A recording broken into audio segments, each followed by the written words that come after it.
sensational. He's been untouchable so far here this weekend, but there's work to do. He was due to go from the back of row 5 in 15th place, so he has punched up 1 place to 14th, so it's going to be interesting. There's going to be fireworks from Giles to get himself in the contention. Yeah, I guess the Moto3 field was hoping that they can't stop Max Giles. Maybe he would stop himself. He kind of did in qualifying. I already gave reference to the poor tactics and poor timekeeping in Moto3 yesterday. Max Giles was certainly among those who just left it far, far too late before they left the pit for their final run in Q2. 90% of the field in that session didn't get back over the line to do a final lap. In fact, the only one who really won was Kelso, and he was rewarded with a place on the front row of the grid, which is now going to become the middle of the front row in 2nd place. Giles will for sure be part of this battle for victory from 41 degree. If there's one circuit in Moto3 where you'd say that poor grid positions is the least disadvantage, you'd probably say it's here. Giles' lowest qualifying in his career, and the 2nd time in 25 appearances. He's going to be starting out.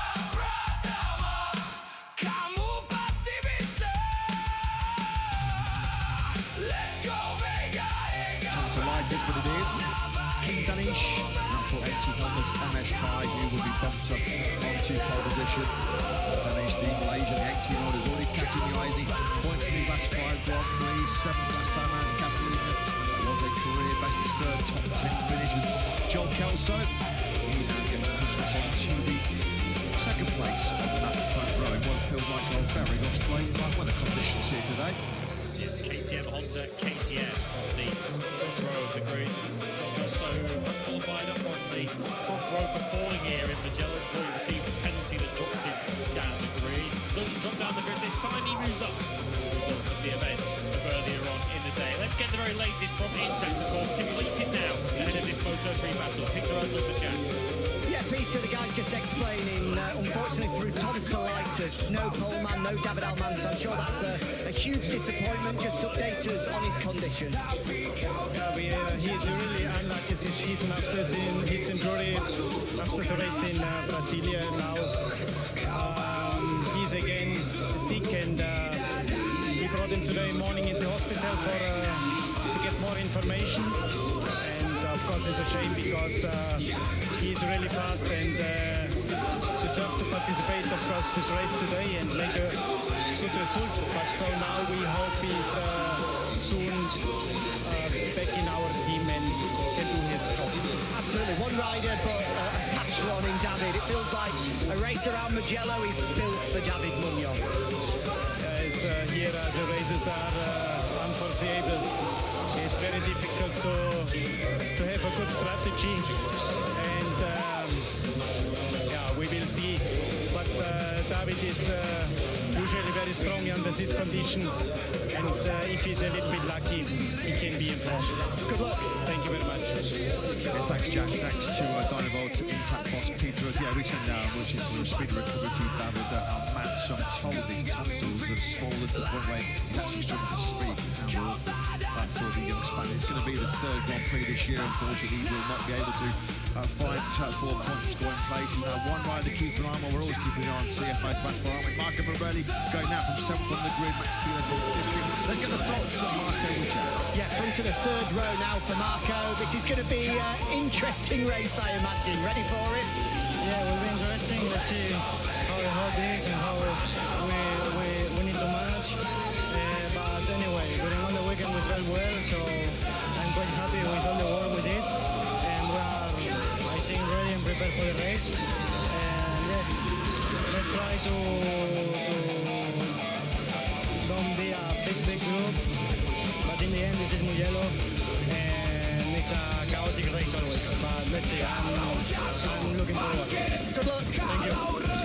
Thanks, Jack. Points in the last 9 for the 18-year-old. 4 top 10s in his last 6. Another big result we feel is coming for Marco Morelli after 2nd place in that short-term Brazilian battle in Goiânia.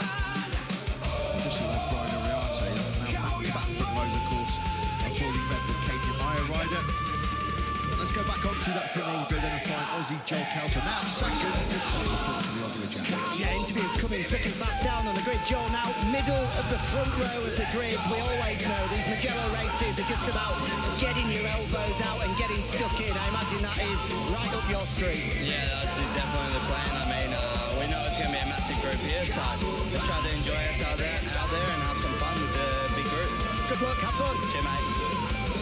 As always, 22-year-old Aussie John Kelso scored just 2 points in his last 4 Grand Prix. Provides some consistency, didn't he? On that MLAV Honda. It's today the day you can get away with that big group. It's always, tends to be always, a big group back. Let's hope he's not jinxed it. Mark Canali saying he hopes to maybe break away from that big group. But with the slipstream having such an impact here, the start of finish rate 1.141 kilometres in length. We do know that it tends to always be a big group race here in Mugello. It's a race, as we heard there from Peter Russell, that you can't really, you can have a strategy. With the best in the world, though, it's difficult to expect that strategy to be worth an awful lot. It's about just staying as close to the front as possible, staying out of trouble, and positioning yourself as well as you can in those closing laps leading onto the main straight here. It doesn't necessarily mean you'll get to San Donato first. Scott Ogden was fastest on Friday and starts on the back of row 3. He's now speaking again. Yeah, Scott fastest on Friday. Now on row 3 of the grid. Looks like you've got a great opportunity here. Yeah, it's a big opportunity to maybe score some good points, maybe a podium. I've got to stay focused, but I'm super happy this weekend. Good luck. Thank you. Scott Ogden qualified top 10 in 3 of 7 Grand Prix so far this year with Burra and in Austin, but no points in his last 3 Grand Prix. Now for the British riders, just missed the points in 4 of 6 so far this year. 12th he was over the line 1 year ago here from the front row, which fetched result in 4 previous Mugello starts. Here is Scott Ogden. Time information just come through from Pirelli. Every rider in the field is on the SC1 with the soft rear tyre. Bit of a split though in terms of the front tyre. So we've got Denise, Kelso and Rios on the front 2 rows on the soft front. Ariarte, Munoz and Esteban on the medium. Also keep an eye out for Carpe and Keeles further back. They have also got the medium front tyre. Carpe's given himself a bit of work to do once again. He came from 14th to 2nd last time out in Catalonia. Carpe finds himself knocked up to 11th place on the grid. That won't worry him too much. He knows with the slipstream effect he's going to be able to get away with that lead group if he's fast off the line and aggressive in those first couple of corners. 3-minute ball then goes up at the front of the grid. We're 5 minutes away from race start. BMW safety car peels away. Tackles the spike at 245 km an hour. Was also good. Right at this point, we could see about 8, 9, 10 lines abreast in Moto3 as they jostle for position throughout this 17-lap Italian Grand Prix. We have some super tight, super close finishes in Moto3 history around the Mugello circuit. And the total gap between first and second in 12 Moto3 races here doesn't even tally up to 6/10 of a second. It's normally something magical happens here in Moto3 in Mugello. Last year was the biggest winning margin for Moto3. It was just over 1/10 of a second last year as Max Keeles beat that young man on 3 months ago. Alvaro Carpe is VEDA Pratama, who starts from 12th place on the grid. He's a bit of an habit in racing Grand Prix, isn't he? VEDA coming through from relatively poor grid position. 17th to 6th at Jerez, and then 21st up into the top 8 in Barcelona. He's got as many riders between him and the very front this time. He's a Sunday start. He's an out-and-out pure race with the 17-year-old Indonesian top 10 in 5 and 6. 3 of those top 10 visits have been better inside that top 6 as well. Some super tight, super close finishes in Moto3 history around this Mugello circuit. With a total gap between first and second in 12 Moto3 races here doesn't even tally up to 6/10 of a second. It's normally something magical happens here in Moto3 in Mugello. So last year was the biggest winning margin in Moto3, and it was just over 1/10 of a second last year as Max Keeles beat that young man on 3 a moment ago. Alvaro Carpe is VEDA Pratama, who starts from 12th place on the grid. He's a bit of a habit in racing Grand Prix, hasn't he? VEDA coming through from relatively poor grid position. 17th to 6th at Jerez, and then 21st up into the top 8 in Barcelona. He's got as many riders between him and the very front this time. He's a Sunday start. He's an out-and-out pure racer, isn't he? The 17-year-old Indonesian top 10 in 5 and 6. 3 of those top 10 visits have been better inside that top 6 as well. And Eddie O'Shea sitting the best form of his Grand Prix career so far. The 19-year-old Brit. That 9th place in Le Mans, which was his career best. He's in points when finishing at 5.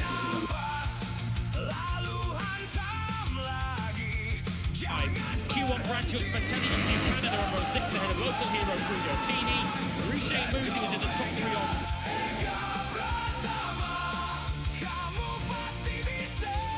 The close closest thing that Grand Prix racing has to a casino. Moto3, Mugello. Hakim Danish starts from his first pole position, inheriting it due to the illness of David Almanza. Joel Kelso, Brian Uriarte complete the front row. Jesus Rios, career best qualifying already, promoted up from 5th to 4th, ahead of Joel Esteban and David Munoz. Marco Morelli, 4th top 10 qualifying of the year for him. He starts 7th, ahead of 2nd in the championship, Andrew Fernandez, and Scott Ogden, who was on the front row here last year. Risa Yamanaka's best qualifying since Brazil. He's 10th ahead of last year's pole sitter Alvaro Carpe and VEDA Pratama, Eddie O'Shea, Max Keeles, and Valentin Peroni for company on row 5. Q1 graduates Bertelli and Buchanan are on row 6 ahead of local hero Guido Pini.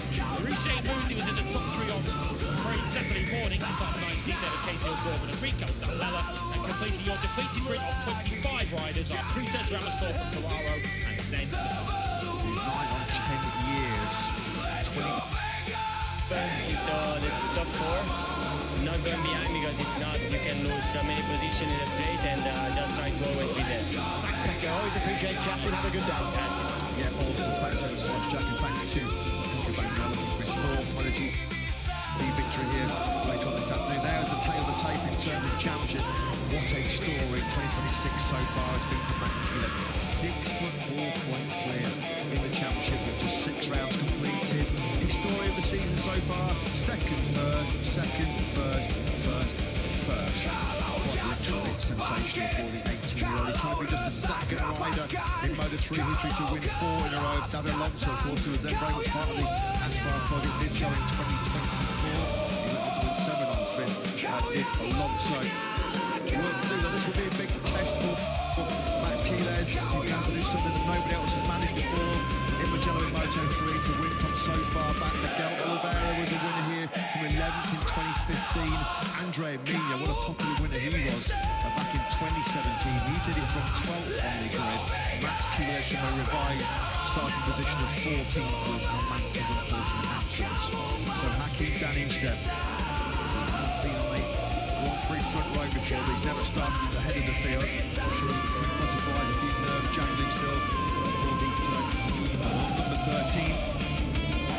Nice front row which features Danish, Kelso, and now Uriarte. Turning it away then, immediate feature Pedro Costa, of course, the reigning Moto3 world champion. Goes pretty rapid around here as David Munoz comes late to his grid slot. Munoz now, of course, on the second row back of it in 6th place. Jesus Rios and Joel Esteban are all in Spanish second row. Green flag clear to the back there. Going to be revs up. Lights out, we're racing in Moto3 here in Mugello. It's a great start from that inherited pole position by Danish. He's streaking away from the field here. Got after the Bikeman back to Kelso. Rios has been strung away well from the line 2 on the River Coast 5 for Honda. Look at Pratama as well, the number 9 bike. Million picture. He's already trying to attack on the inside of Yamanaka. Esteban's up in P3, but it's the dream start on pole position for Danish. Big look, that wasn't it from Esteban trying to go to the inside, as now Rios gets busy on the inside of Esteban and trying to take a place on the podium. Side by side they go. I don't think Max Keeles has made many places up, by the way. He was trying to keep an eye on him down the field. I think he's still down at around 14th where he started. Watch by Pratama. I think he's in the top 6. He is from 12th to 6th already through the first sector. Keeles has gone backwards. A sluggish start then for the world champion leader, 14th to 6th. Through sector 1. The job has already got harder as into the lead goes Joe Kelso, the Emma Honda up the inside as we drop down to Casanova and Savelli. Takes the lead from Danish. Kelso's done a lot of Moto3 front running in his career as Esteban comes from a long way back. Beautiful move into Arabiata 1. Taking the pocket there of Danish. He got caught up in there a little bit, did the Malaysian. Further back, Munoz sends it on the inside of Pratama, going through Arabiata 2. That's Morelli also just up behind the lead of the Aspire. Carpe's also attacking. He is making his way through the field. The 83 bike who started deep in the field. He's side by side now here with Pratama. That's Pratama, Carpe and Ogden, 8th, 9th and 10th. This is the 16th Moto3 Grand Prix in his career that Joel Kelso has led. He has still not been able to convert any of them into a race victory so far. He's already trying to check out of the front here. Beyond Denti 1 and 2, high speed change of direction. This will be a good muscle work, even on these lucky rocket Moto3 bikes. Out of Beyond Denti 2, we go. Now attacking towards Puccini, the final corner of this first lap. Kelso, there's Esteban. It's been a good fight between Esteban and Danish on this first lap. Back in the hands of the Spaniard. Keeles will be hoping that this is a slow pace in the front of the race, because the danger you have when you qualify poorly and start so far back is that the field starts to split up and you lose the group, you lose the toe. Kelso is trying to stretch this out already on this first lap.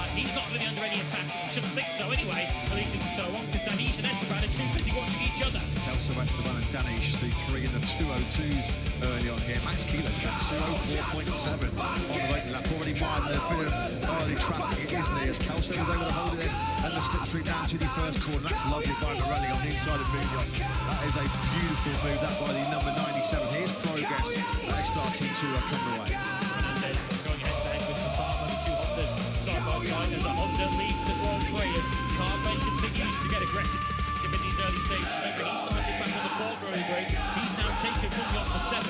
Yeah, he was 14th to 2nd last time out in Barcelona, so we know how aggressive Carvey is capable of being. We drop down through the spectacular Casanova Civelli section, and now they'll flick it hard right, start climbing back up the hill. Arabiata 1 and 2. There is Keeler's then. He's going all the way down to 16th place. He's already 1.7 seconds off your race leader Kelso. Still ample time, plenty of time to get himself back into contention. Yeah, he is on the back of this group. He's gained a couple. He's taking Peroni there in the back of the picture, just out of the picture, up into now 13th place. So Keeler, of course, we weren't writing him off in Barcelona, but he didn't look like a rider who was about to win the Grand Prix for much of the race in Catalonia, but he did deliver despite gearbox issues in the latter stages, so he might be saving something for later on. Great weekend so far for Peroni. They lowest qualifying in 9 since the Australian Grand Prix in Phillip Island last year, so we're going to be monitoring Keeler's charge back through the pack. There was Adrian Fernandez. He's currently at the moment just outside of, he's in P9, just behind David Munoz. Munoz runs wide through that final corner.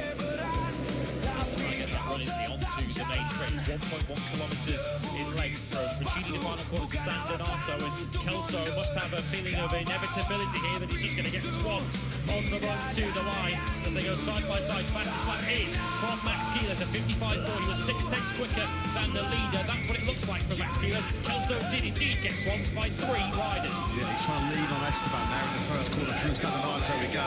That's brilliant by Kelso. He was so aggressive there. He got to on Esteban and Danish as well into San Donato. So whatever he was missing in terms of top speed at the end of that start finish straight, he made up for it with some brilliant aggression on the brakes into the first corner. He's back at the front now, is Kelso. This is when he was 4th going into San Donato.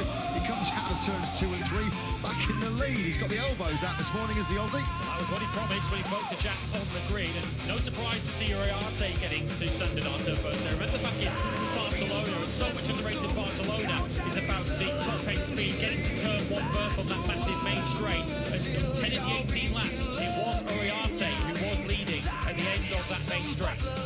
ACO Gordon, unfortunately, the Irish rider for 658 squad record, has run into some early tech problems. His Italian Grand Prix is over. He came in this Brembo Grand Prix victory after his lowest qualifying of the season so far. As Montana trying to get Cruzy there, going down into Scarperia.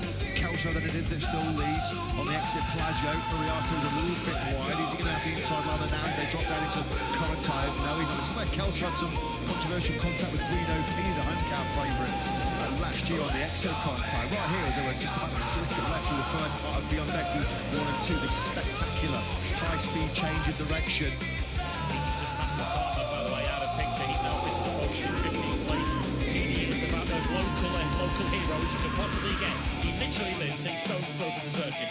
Getting ducked up in this final corner, Andrew Fernandez, and he's out really wide, isn't he there? Fernandez and Rios both picked up next time. He goes side by side then with Rios. Now to recover that lost ground. It's a slipstream express train down into San Donato. Danish, well, he was about 4th in that group. He might lead now into San Donato. Look at Munoz on the 64 bike.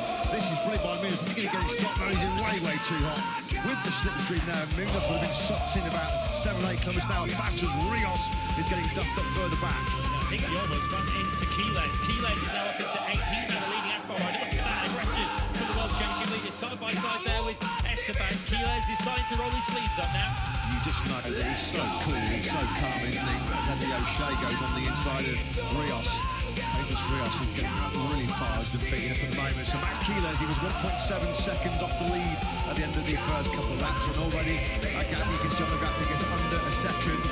O'Shea's the fastest rider on circuit. Just did a 55.3 last time around, fastest lap of the Grand Prix. It was Keeles in fourth. I thought it was him who nearly got sideswiped. In fact, it was Morelli on the other Aspar bike who was on the outside. Contact there between Quiles and Rios, and it nearly sends the snipers on straight into Quiles' teammate. Yeah, there was double Aspar contacts there for Rios. Yeah, Eddie O'Shea brilliantly using the slipstream to max effect there. A 155.372 fast lap for the Grand Prix, but he had, 14, 15 bikes ahead of him, punching a massive hole in the air.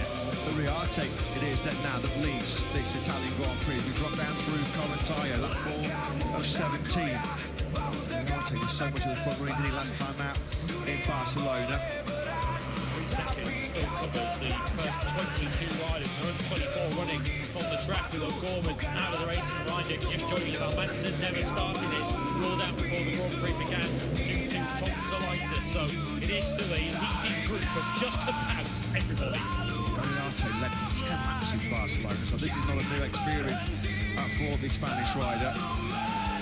O'Shea's up in the 12th place now. He's picked off Morelli, so this is a real strong challenge coming in from O'Shea. Now Fernandez, we know how quick that Leopard Honda is, and he just eases on through, squeezes Riarte out to the curve on the outside on the run down to San Donato, and Andrew Fernandez then hits the front for the first time on the 31 bike. And although he lost the lead once again, Riarte didn't suffer that badly despite leading the group. So clearly, once again, they've got the gearing set up nicely for straight line speed on that KTM bike, the AYOOO number 51 of Brian Riarte. That might serve him quite well in this kind of race as Esteban once again gets aggressive. This time on Denise, they've been battling pretty much since the first lap began.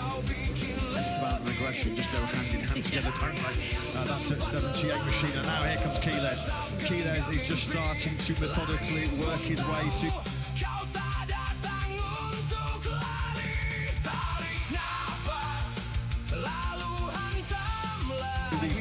podium battle and better. This is just classic Quiles. It doesn't matter where you stick him on the good, it doesn't matter what happens to him on Fridays and Saturdays. On Sundays, you just know he is going to be right in the mix. That was a lovely move into Casanova on Danish. Quiles in for the first time now inside the top 6, although he's been attacked. Danish has given him some instant payback. Danish fighting fire with fire here. That was down into Scarperia. Lovely move that by Danish. The rookie not overawed in any way there, was he, by the World Championship leader. Riarte learned a bit of a harsh lesson there by going wide through Arabiata 1, left the door wide open for his teammate Alvaro Carpe, who quite happily took second place from him. Ball with Quiles then, who so often in his short World Championship career has proven to be a master tactician. Look at the slingshot he gets through Biondetti 1 and 2. Easy that move on the inside of Denise. Denise might be a little bit hesitant going through that particular section of the circuit. He had a monster high side there on Friday in practice. So Esteban goes side by side there through Puccini. You can see Morelli in the background going wide. They've been wide up 4 times now on this lap. He's having a miserable time at the moment. Back down now out of the points in 16th place as they go 3, 4, 5 wide. Quiles won't be too far from the lead of the Grand Prix here. Look, there he is on the far left of the picture. Side by side with Esteban, side by side with Kelso and Riarte, and he's off way up to second. Quiles, brilliant, absolutely phenomenal. Up in a second. But we know that there's nothing wrong with the top speed of the grunt of that KTM underneath Quiles. So it's taken him what? On lap 6 of 17, he's come from 14th up into second. I think now is the right time to start cubing the jaw music. Once again, is it as far as Quiles is concerned? This is just classic Max Quiles. It's just what he does on Sundays. He is always there. And it shows how little, relatively speaking, group position matters at Mugello in Moto3. We've got Carpe on lap 6. Carpe from 11th on the grid leads. Quiles is now being passed 2 into 1 for Joel Kelso through Arabiata 1, who wasn't.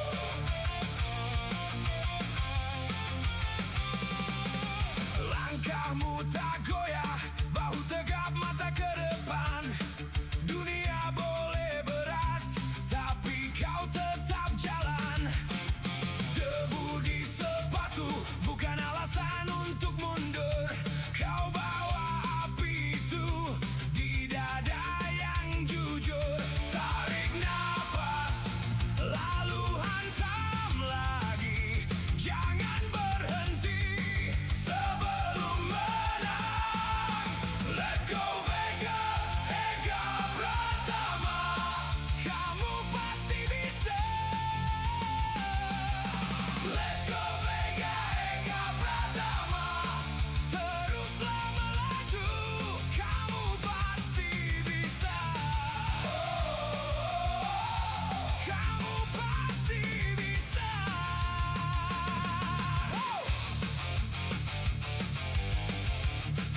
in Mugello. It's a position that he is so familiar with, isn't it? And once again, Max Quiles, who has not finished lower than second so far this season, finds himself back at the front. Will Max Quiles now to try and inject a bit more pace into this race and try and stretch this group out and limit the riders, but he has to worry about David Munoz really behind him, and that is someone that Max Quiles would certainly be right to worry about if he did a leading group. This is Moto3 start 25 for Quiles. Oh, big get off. Big crash. Is that Perone, is it? Salmella, I think. Salmella further down. The number's gone, of course, in the front of the fight, but I think I saw the Salmella on the back of his leathers there, the rookie. It's a bit of a bruising weekend, he is indeed out of the World 3. Quiles and now. Quiles versus Munoz at the front. Climb up through. Albiata 2. Munoz is going to be close enough to attack down the hill in the Scarfree. Good overtaking on the GT. This is Danish trying to recover some places, but Max Quiles, this is the 19th Grand Prix in 25 that he has been at the front. Normally he's been in this position as well, but we know what tends to happen. He gets the job done, he gets the business done. I see already that obviously there's a hole missing from the group where Salmella would have been, but already on this lap, Quiles is starting to stretch things out. We'll see sort of partway through the back of this leading group as we now look. This is where Salmella and Alex Racing just high-sided all on his own. Scott Ogden lost a bit of ground there as he had to check up to avoid the pit. Close the throttle there, that's costing a lot of momentum on this lap. Munoz then has pounced, he's got through on Quiles. Now it's just all about the slipstream game, the slipstream battle down this long start finish straight up at Carpe. Just trying to position his bike behind Quiles to get the maximum impactably clear air. Quiles darts to the left-hand side, he's done a long way around here. We've got Uriarte, the company on the 51 bike. Quiles versus Carpe on the brakes. Quiles going to win that battle as Uriarte runs in on. Something there wasn't on the race, that was all reminiscent of the start in Barcelona when Quiles decided to do his own thing entirely and stay on the left-hand side of the track. Kelso's now at the back of this group, although he's now trying to change that as he takes Esteban 8 away at the front. It's O'Shea now leading the chase group with Salmella crashing in the middle of it and splitting this leading terrain. Munoz came out in the final corner in the lead. He gave it to Sandato on the brakes and came out of it in 6th place. Just goes to show how much that slipstream pays big dividends. Cracking ride once again by O'Shea, mentioning 3 race points in 5 of the opening 6 Grand Prix. One of his better dry race performances. That's a lovely thing, that by Fernandez. Down through Casanova and Savelli. Nothing that Uriarte could do about that. Fernandez then gets himself back inside the top 3. Danish is also coming through now on Uriarte. The KTM, big straights generally are heavy braking, acceleration and top end, but the Honda's so good through these fast sweeping corners, and once again it's Fernandez making use of that as he takes Carpe for second. Brilliant practice by Fernandez. That's Uriarte and Carpe he's taken in the space of, 3-4 corners. Brilliant this, and now Danish comes from a long way back. Carpe's given him plenty of room, well, Danish just simply had to make that pass. There was a wide open space, plenty of landscape for him to attack, and Danish then said thank you very much. I think I will swap myself back into P3. Top 2 of the championship are now the top 2 on circuit. 28 Quiles, 31 Fernandez. We're now going to have the top 3 of the championship in the top ring. Carpe is coming through on the inside of Danish. Kelso on the inside of Uriarte, but it's all going to chop and change again as they buy a lottery ticket once more for this run down to Santa Marta. Gets that Honda turning quite beautifully, doesn't he, Kelso, particularly in the fast entries. Keep an eye on Guido Pini, who's starting to look a bit of a menace, a bit of a threat in this Grand Prix. His Leopard Honda teammate Andrew Fernandez are going to lead on this long one down to San Donato, but Pini has come from a long way back. He started his home Grand Prix in 18th place. He's got himself firmly in this lead group now. Over the line, Pini was 11th, less than a second off the lead. There are any secrets to the Mugello circuit. We don't think you should know them, given that he was born meters.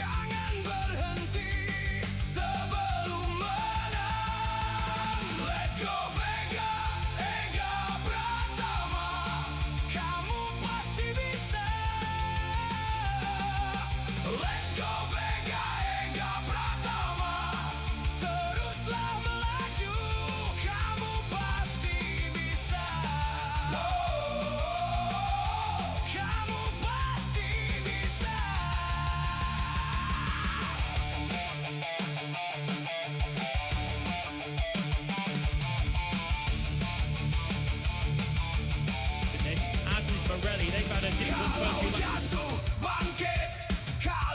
We don't think you should know them, given that he was 4 metres from the circuit. And he is now starting to get himself into contention. Tatana's also still in this, as is Morelli. They've had a difficult first few laps.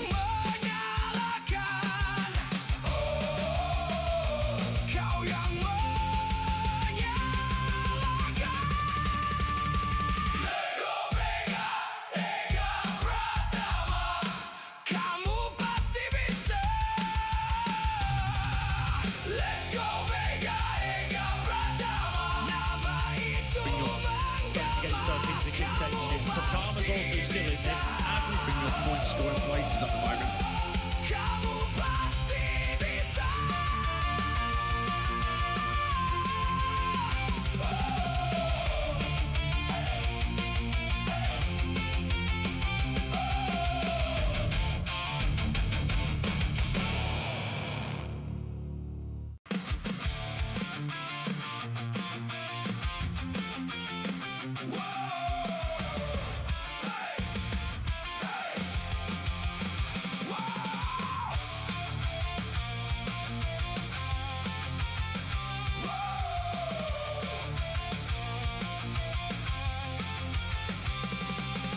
Langkahmu tak goyah, bahu tegap mata ke depan.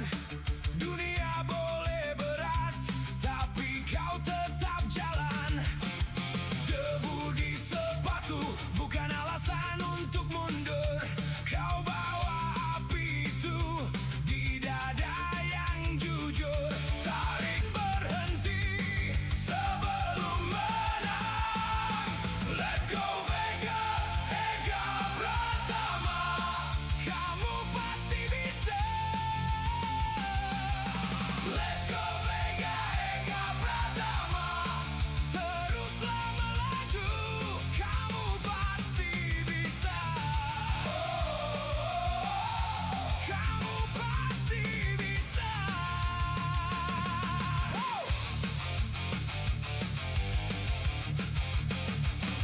Saat pintu tertutup, kau cari celah sendiri. Saat suara mengecil, kau bikin lebih nyaring. Tangan yang sempat lelah tetap genggam mimpi. Langit pun tahu kau tak datang untuk lari. Tarik napas, lalu hantam lagi. Jangan berhenti sebelum menang. Let go Vega, Ega Pratama. Kamu pasti bisa. meters from the he is starting to get himself into contention. Tatana's also still in this, as is